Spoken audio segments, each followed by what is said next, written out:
The Arlington School Committee met for the first time since there's been no school due to COVID-19.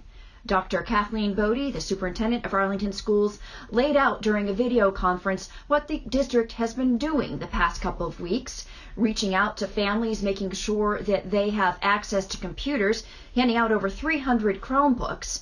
But the status quo is that there will be no additional actual assignments necessarily coming from teachers.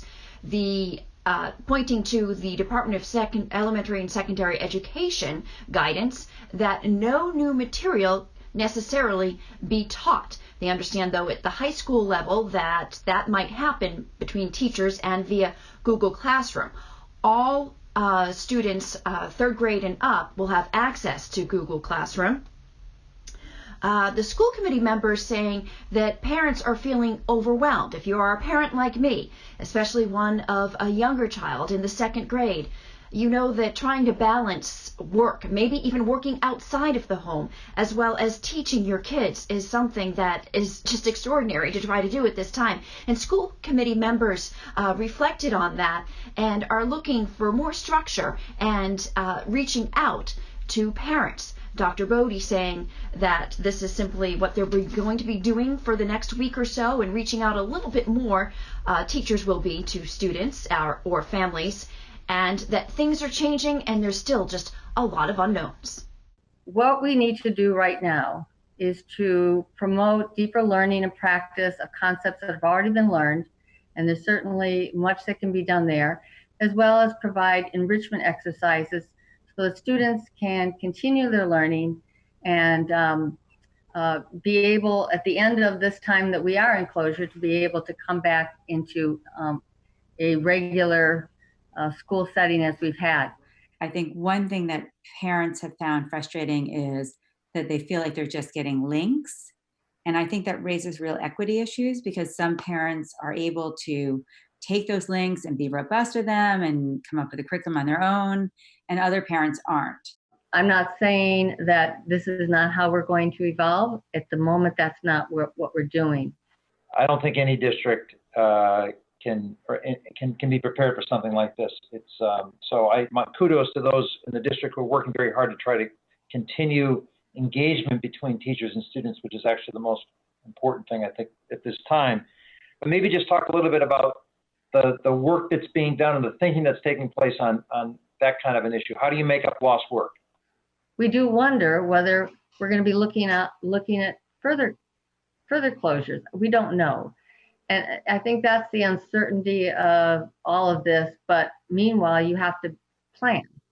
And the what ifs. If this happens, what are we going to do? If that happens, what are we going to do? And that's the kind of where we are right now. I will say, though, the last 2 weeks, we've been just trying to run quickly to deal with all of the other things that we needed to do in terms of getting resources out there, getting food, getting packets out. It's just been quite a big effort. But I do think we're going to have to look at this and be planful.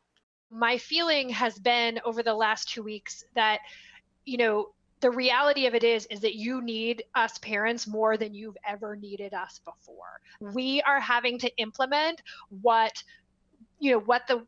our teachers and our curriculum leaders and what the highest levels of our administration want to have happen. I think that we need to provide more to parents and to families, because we now are not dropping our kids off and picking them up and making sure that they brought their lunch or not. In my case, we're doing this work. But I also think that we need to acknowledge that in this situation, we are playing this absolutely critical role in the education of these kids. I think what we need is a plan, a remote learning plan, just so parents can know that either maybe it's just once a week for now. For next week, it's just once a week.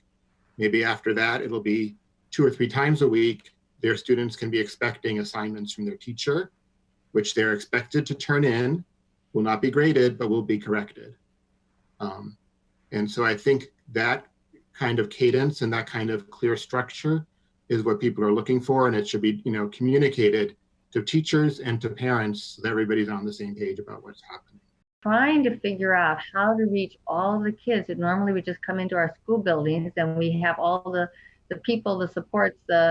It's challenging and we start to realize really how special schools are, that people come to them, because it's really difficult to provide everything that students need in this kind of situation. And it's not going to be perfect, but it doesn't mean we're not going to keep trying and trying to think about how we can do better and how we can reach more kids. So as you just heard Dr. Bodie say right there, that they are planning to reopen school May 4th, just as the governor is allowing, and they are planning for that and acting accordingly. They can't get too deep into the what ifs right now, and as we know, the surge has yet to come in COVID-19. So we'll wait it out. In the meantime, school committee will meet again next week. Brenda Mahoney, ACMi News.